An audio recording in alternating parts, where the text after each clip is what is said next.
Hai semua, apa khabar? Sekali lagi saya Mahadevan, seorang peguam beramal di Tetuan Jedip Hari dan Jamil. Topik kita pada hari ini adalah wasiat dari perspektif seorang peguam. Mula-mula sekali sebelum saya terangkan dengan lebih lanjut ni, saya nak terangkan untuk sesiapa yang ingin buat wasiat ada 3 kriteria. Yang pertama, individu yang ingin buat wasiat haruslah berumur 18 tahun dan ke atas, saya rasa ini normal. Yang kedua, dalam keadaan yang waras, seseorang yang waras. Ini sangat-sangat relevan. Kenapa yang ini adalah relevan? Kerana acap kali wasiat dicabar kerana dipercayai individu yang buat wasiat ni bukan dalam keadaan yang waras. So soalan yang wujud di sini adalah contoh. Jika wasiat ni dibuat 10 tahun lepas ketika individu ini waras, tapi sejak kebelakangan ini individu ini pemikiran adalah kurang waras, terjejas, kapasiti mental terjejas dan sebagainya. Wasiat yang lama itu boleh diguna pakai. Tidak bermaksud jika wasiat itu dibuat contoh 10 tahun yang lepas, tapi keadaan mental individu ini adalah terjejas, kurang waras, wasiat itu tidak boleh diguna pakai. Tidak boleh diguna pakai. Selagi mana yang penting untuk tuan-tuan dan puan-puan ingat adalah wasiat dibuat ketika individu itu dalam keadaan yang waras. Ini sangat penting. Dan ketiga, wasiat harus dibuat secara bertulis dan bertanda tangan. Ada sedikit perbezaan dengan hukum Islam di mana saya percaya wasiat dalam mengikut hukum Islam boleh dibuat secara lisan dengan kehadiran saksi. Tapi ini di luar bidang saya untuk komen. Sila semak dengan peguam syariah yang bertauliah. Seterusnya, poin kita yang pertama hari ini untuk saya terangkan adalah pentadbir harta pusaka. Bila kita sediakan wasiat ni, yang penting adalah kamu kena lantik seorang pentadbir harta pusaka. Apa kerja pentadbir harta pusaka ni? Kerja dia adalah pastikan kandungan dalam wasiat itu diikut. Maksudnya dibuat sebagaimana yang dinyatakan dalam wasiat itulah. So sebolehnya pentadbir harta pusaka ni adalah seorang yang ada sedikit pengetahuan, ada sedikit pemahaman mengenai bagaimana sistem ini berfungsi dan sebagainya. Itu adalah bagus. Nak lantik pentadbir harta pusaka dari luar, boleh. Kamu boleh buat sedemikian. Ada syarikat-syarikat yang memberikan perkhidmatan mereka. Saya percaya rate mereka adalah lebih kurang 1% daripada jumlah aset terkumpul. So kalau aset kamu adalah 1 juta, rate yang akan dibayar kepada pentadbir harta pusaka ini adalah 1% daripada jumlah aset terkumpul. Tapi pentadbir harta pusaka ini memainkan peranan yang penting sebab kita kena ada seorang yang sedikit berpengalaman, berpengetahuan untuk mengendalikan isu-isu harta. So itu penting. Kedua, ini ramai terlepas pandang. Terutamanya bila kamu ingin melepaskan ataupun mewasiatkan segala harta benda kamu kepada seorang saja waris. So mungkin kamu kata, okey, segala harta benda saya wariskan kepada anak saya A, kamu wariskan. Tapi bila kamu meninggal dunia, macam mana anak kamu ni nak tahu apa aset yang kamu ada? Mungkin kamu ada unit trust. Mungkin kamu ada emas yang kamu simpan dekat kawan kamu. Macam mana anak kamu ni nak tahu? So tak ada cara untuk anak kamu ni nak tahu. So cara yang paling selamat, bila kamu buat wasiat ni, pastikan kamu annex ataupun kamu lampirkan sekali sesalinan harta benda kamu. Bila ada harta baru, kamu tambah. Bila ada item baru, kamu tambah. Dan sama juga bila ada item yang kurang daripada senarai harta kamu, kamu keluarkanlah. Supaya tak ada kekeliruan nanti. Seterusnya adalah saya ingin menyentuh mengenai upacara pengkebumian. Ini sedikit sensitif lah.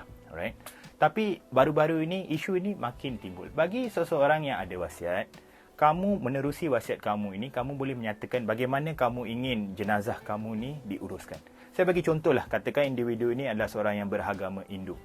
Dalam agama Hindu, jenazah boleh diuruskan melalui 2 cara. Satu, jenazah boleh dibakar, dan kedua, pengkebumian boleh dibuat.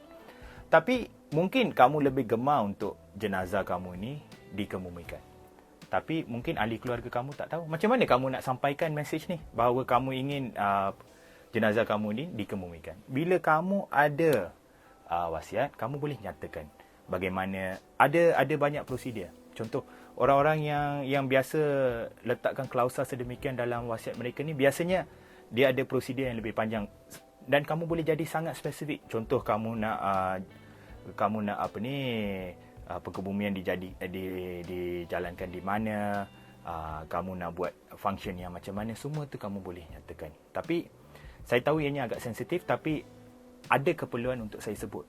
Dan keperluan ini menjadi boleh bila kamu tak sebut dalam wasiat, benda ni boleh jadi lebih melirik. Mungkin keluarga kamu ingin buat perkebumian dengan cara yang lain, tapi niat kamu lain. Mungkin kamu beritahu niat kamu ni kepada individu yang lain. So akan ada pertelingkahan dari segi isu macam ni. So yang penting kamu buat wasiat supaya tak ada pertikaian di situ. Dan seterusnya, poin kita yang seterusnya, kamu boleh tukar wasiat kamu ni bila-bila masa. Kamu jangan risau pasal isu tersebut. Dan bila kamu tukar wasiat ni, kamu kena buatlah dengan cara yang betul. Tapi kamu dibenarkan untuk tukar wasiat kamu. Kalau hari ni kamu tak suka A, kamu keluarkan dia daripada wasiat. Tapi esok kamu berkawan balik dengan A, kamu nak bagi dia balik harta kamu ni, boleh, kamu boleh buat. Tapi nasihat saya kepada individu-individu yang acap kali bertukar fikiran ataupun asyik menukar wasiat, bukan saya kecam, boleh. Tapi pastikan kamu ada senarai yang paling latest wasiat kamu. Supaya kadang-kadang ni, orang yang suka tukar-tukar wasiat ni, masalah dia adalah dia sendiri lupa apa kandungan wasiat dia. So, bila kamu lupa, kamu nak buat amendment, kamu nak buat pindaan, lepas tu kamu pun tak ingat, ada ke tak ada. Kamu nak semak ni, kamu nak semak tu, tak boleh. So, kamu boleh minta satu salinan daripada peguam kamu ataupun ejen yang menguruskan wasiat kamu ni, kamu boleh minta salinan, kamu simpan dengan kamu di tempat yang selamat. Supaya bila kamu ada kekeliruan, kamu nak semak semula, kamu boleh semak semula. Dan seterusnya, poin kita yang seterusnya untuk hari ini adalah beneficiary. Beneficiary ni kita sebut orang yang akan menerima manfaat daripada wasiat kamu ni. So, kamu nak wasiatkan harta ini, duit ni, harta benda ni. Kamu boleh wasiatkan kepada sesiapa. Ikut undang-undang sivil, tak ada kekangan. Kalau kamu nak bagi, saya cakap kasar sikit lah, tapi kalau kamu nak bagi kepada anak luar nikah, boleh. Kalau kamu nak bagi kepada skandal kamu, boleh. Kalau kamu nak bagi kepada kawan baik kamu, boleh. Undang-undang tidak akan membuat perbezaan siapa yang layak menerima harta daripada kamu. Itu adalah hak kamu. Kamu nak bagi siapa, kamu boleh bagi. Itu tidak ada kekangan dari segi undang-undang. Tapi sedikit berbeza dengan hukum Islam, saya percaya kena ada pertalian darah ataupun pertalian persaudaraan sebelum kamu boleh teruskan. Tapi macam biasa, macam saya sebut tadi, ini di luar bidang saya tak boleh komen lebih-lebih lah. Sebab benda tak tahu, saya tak nak komen. Seterusnya, poin kita yang terakhir untuk hari ini adalah wasiat kamu ini adalah rahsia. So, kamu jangan risau. Bila kamu buat wasiat ni, kamu tak nak orang tahu pasal kamu ada banyak harta. Ataupun kamu tak nak orang tak puas hati dengan kamu. Kenapa A dapat banyak, B dapat kurang. Wasiat adalah rahsia. Kamu jangan risau pasal isu tersebut. Tapi, tujuan kamu buat wasiat ini adalah untuk memastikan orang-orang yang kamu kisah, orang-orang yang kamu sayang ini tidak terabai kelak. So, bila kamu buat wasiat ni, jangan takut pasal implikasi pada masa sekarang. Sebab pada masa sekarang, implikasinya tiada. Sebab wasiat ini adalah rahsia. So, bila rahsia, siapa yang tahu? Kamu tinggalkan harta A ni kepada B atau harta B kepada C ke? Tak ada keperluan. So, selagi mana yang saya nasihatkan di sini, kamu kena ingat, wasiat adalah rahsia. So, kamu jangan risau pasal isu yang ini. Sekian saja daripada saya. Saya berharap apa yang saya sampaikan dapat sedikit sebanyak membantu tuan-tuan dan puan-puan.